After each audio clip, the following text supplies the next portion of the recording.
Los presidentes de Venezuela, Nicolás Maduro, y Guyana, Irfan Ali, se reunieron el jueves en medio de la controversia territorial por el Esequibo. Vengo con un mandato del pueblo de Venezuela, con una palabra de diálogo, con una palabra de paz. La reunión en San Vicente y las Granadinas fue promovida por la Comunidad de Estados Latinoamericanos y del Caribe, CELAC, y la Comunidad del Caribe, CARICOM, con apoyo de Brasil. Venezuela reclama el Esequibo como propio, una zona de 160.000 kilómetros cuadrados rica en petróleo, y Maduro impulsó un referendo consultivo el pasado 3 de diciembre, en el que se aprobó crear en la región una provincia venezolana y dar nacionalidad a sus habitantes. Guyana niega que la disputa esté en la agenda de la reunión e insistió en que debe resolverse en la Corte Internacional de Justicia, cuya jurisdicción es desconocida por el gobierno venezolano.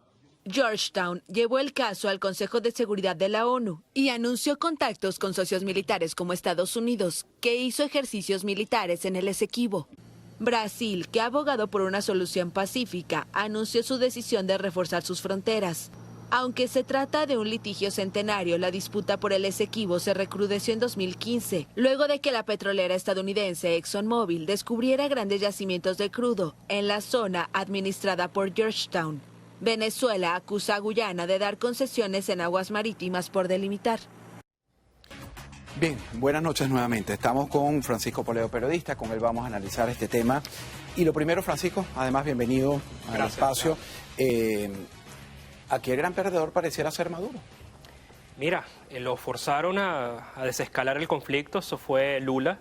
Y no fue Lula por Lula, no fue porque Lula sea un promotor de la paz. De sus principales aliados. Exactamente. Ahí lo que está pasando es que en Brasil el estamento militar es muy fuerte y muy de derecha. Y es el estamento militar el que presionó a Lula para que encontrara una manera de desescalar ese conflicto. Y bueno, eso desembocó en esta reunión, de la cual tan perdedor habrá salido Maduro que no tenemos ni siquiera mayor información de lo que se acordó. Anunciaron que hubo un acuerdo, pero hasta ahí. Cortaron la luz en Venezuela, aparentemente. De paso, nadie se ha enterado de lo que pasó allí. De paso, ahí aparentemente hay un bajón de luz a nivel nacional. Pero mira, con todo esto, yo creo que además lo mejor que le puede pasar al gobierno de Maduro es que se le baje el volumen a esto, porque no tienen cómo ganar este conflicto. Porque es verdad, cuando el régimen de Maduro dice que se está enfrentando al ExxonMobil, es verdad que se está enfrentando al ExxonMobil, y enfrentarse al ExxonMobil es enfrentarse a Estados Unidos, con todo lo que eso conlleva, Alejandro. Entonces, y con todo lo que implica además que Estados Unidos, y más adelante vamos a analizarlo, está con el tema de Ucrania, las ayudas, las divisiones en el Congreso estadounidense por dinero para seguir combatiendo contra el principal enemigo, o uno de los principales enemigos de esta nación, que es Rusia. Pero Estados Unidos tiene intereses económicos y en esos intereses se ponen los pantalones en la camisa y sale al campo de batalla. Exactamente, y justamente por la situación, la situación que hay en Ucrania y en Rusia, se acelera, por ejemplo, un proyecto vital para Estados Unidos como es la explotación petrolera en el Esequibo. Y por eso es que la ExxonMobil está operando ahí y por eso es que la Chevron está operando en Venezuela. Justamente, por eso es que a la Chevron le dan esas licencias que le dan a pesar de las sanciones para operar en Venezuela. Porque Estados Unidos tiene intereses muy importantes que se ven, proyectos que se ven acelerados por la situación en el mundo, en líneas generales, porque también está el conflicto en el Medio Oriente, que es una bomba de tiempo, ¿no? Y donde hay aliados, a pesar de la posición de Joe Biden, Israel ha sido el aliado orgánico de los Estados Unidos. Claro. Yo te quiero preguntar la parte, este análisis que tú haces es perfectamente lo que todo el mundo entiende, o por lo menos la mayoría de la gente. Hablemos de la parte política y de lo que y cómo mira el venezolano esto. Muchos aseguran que le tienen miedo a María Corina Machado. Yo particularmente, como otros tantos, creemos que no, el régimen tiene todavía el control de todo, de todas las instituciones, y no es un tema de temor a enfrentarse a María Corina Machado, porque sabemos los resultados cómo van a ser, como fueron los de la consulta. Pero realmente, ¿qué globo de ensayo para ti, Francisco, estaba tratando de adelantar el gobernante venezolano? Mira, todo esto se mide, recordemos una cosa que lo recordamos cada vez que podemos en este espacio, que es que el régimen venezolano no es un régimen monolítico, no es el chavismo, que era un régimen monolítico. Este, vamos a llamarlo madurismo, es un régimen de facciones, es una coalición de facciones de las cuales Maduro es el coordinador, por decirlo de alguna manera. En este momento hay dos facciones que están muy enfrentadas. Cuando hablamos del jefe en este, perdona que te interrumpa, ¿Maduro representa todavía La Habana? Maduro representa a Maduro en este momento. Maduro representa a los civiles que están de acuerdo en una suerte de peronización del chavismo en Venezuela. Es decir, un régimen bajo el cual ellos se puedan perdurar en el tiempo, se puedan regularizar no solamente en Venezuela, sino en el mundo. Y realmente, inclusive si llegasen a perder el poder, entendiéndose el poder como el Palacio de Gobierno, nunca pierden el poder, que es lo que pasa en Argentina y que es por eso este volteo radical con Milei ahora en Argentina, ¿no? Porque el peronismo en Argentina nunca pierde el poder así pierda la Casa Rosada.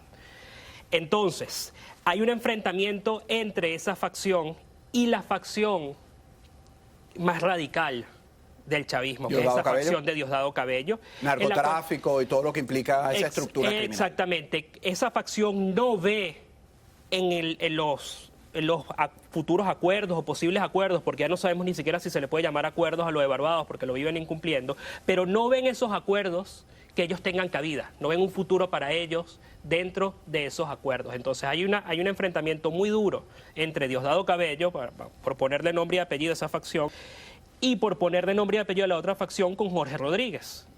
Entonces, después del exitazo que fueron las primarias de la oposición, en las cuales Jorge Rodríguez le vendió al chavismo más radical que eso iba a ser un desastre, que eso era mejor no intervenir, que era mejor quedar como unos demócratas dentro del Acuerdo de Barbados. Bueno, eso fue un exitazo y había entonces que subir la parada, opacando ese triunfo de la oposición, y para eso lanzaron esta andanada. Ahora, el problema con estas andanadas patrioteras es que tú sabes cuándo las empiezas y no sabes cuándo las terminas. Claro. Aquí solo esperar a ver cuál fue el acuerdo que se llega, un apretón de mano, nuevas conversaciones. Sí, pero será como las negociaciones en Noruega, que han ido por etapas por muchos años y se prolongan, ¿no? Exactamente, no, y además una cosa, lo único que se dijo es que se había llegado a un acuerdo en conjunto, pero no se ofrecieron detalles de cuál es ese acuerdo en conjunto. Entonces estamos en las mismas. Básicamente lo que hicieron fue apretarse la mano y seguir dialogando. Esperemos que se haya logrado desescalar este conflicto, que no es bueno para nadie. Sin duda alguna, llevarlo a Kingston a reunirse, lo desescalaron, porque al final no lo hemos visto altisonante. Pero ahora, después de esto, viene el 2024 lleno de retos para Estados Unidos, elecciones, para Venezuela también unas posibles elecciones con María Corina Machado, y estos tres pilares de los que tú me hablas, que son importantísimos. Hay una organización criminal que quiere derribar las bases de Estados Unidos, y son aliados de los que han iniciado estos conflictos en el Medio Oriente. Hamas, estructuras como Hamas y Rusia, Hezbollah, todo este grupo terrorista que además tiene presencia en Venezuela, y lo sabemos, en la isla de Margarita, en la isla de Coche, etcétera.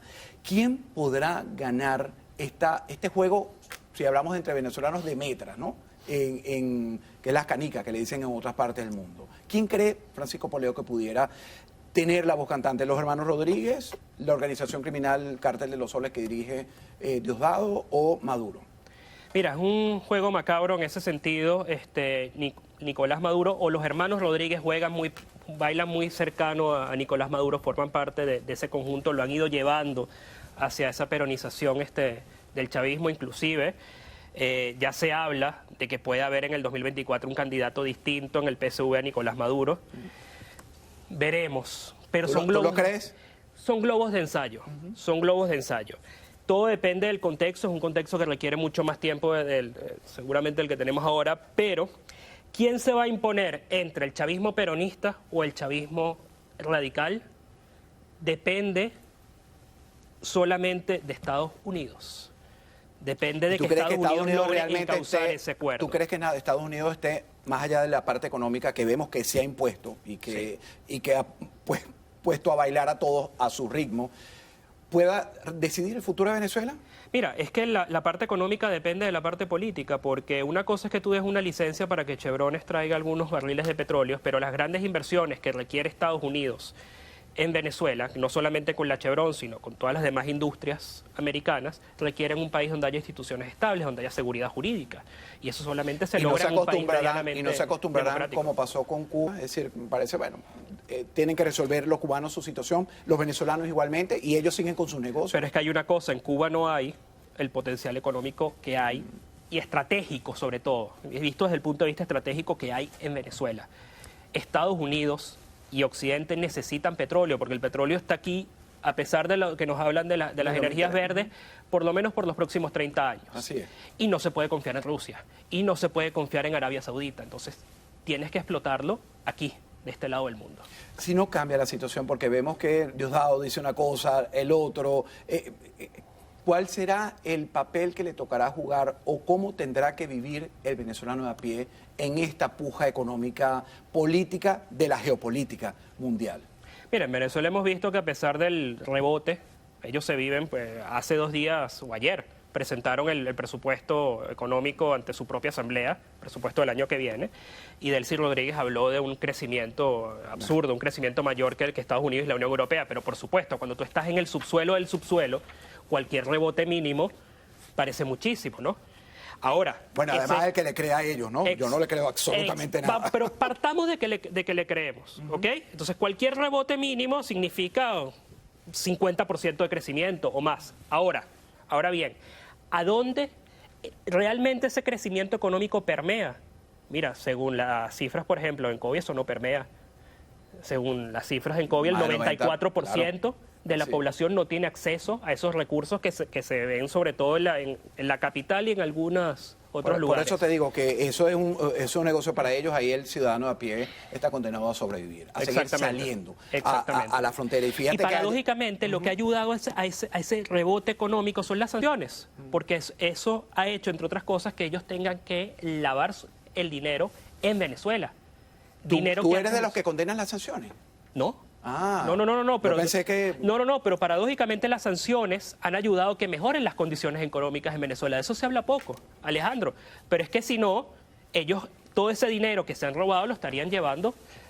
Y multiplicando su negocio en el mundo entero. Exactamente. Y eso es importante aclararlo, Francisco, porque igual los que lo critican con Cuba, las sanciones les limitan a ellos usar su dinero dentro del país y no a expandirse, no a multiplicarlo. Por eso es que vemos el mundo de la industria del narcotráfico como ha sido y se ha convertido en el sustento para ellos. Exacto. Realmente tú no ves ya en estos 30 segunditos que nos quedan, un año 2024 feliz en términos generales, o de mejora, mejor dicho, feliz es imposible. ¿Para el venezolano? Mira, en el 2024 todo dependerá de una sola cosa también, Alejandro, de que la oposición, pues parece mentira que sigamos años después en este cuento, pero que la oposición se mantenga unida. Porque te voy a decir una cosa, algo que puede hacer Maduro es garantizarle a Estados Unidos que le dará todo a cambio de que lo dejen en paz. Y eso puede pasar. En el mundo político, ¿tú crees que María Corina Machado en unas elecciones con el control que tiene el régimen pueda ganarle a Maduro? Mira, siempre y cuando se maneje con la mano izquierda, también como se ha manejado con la mano derecha, lo puede lograr.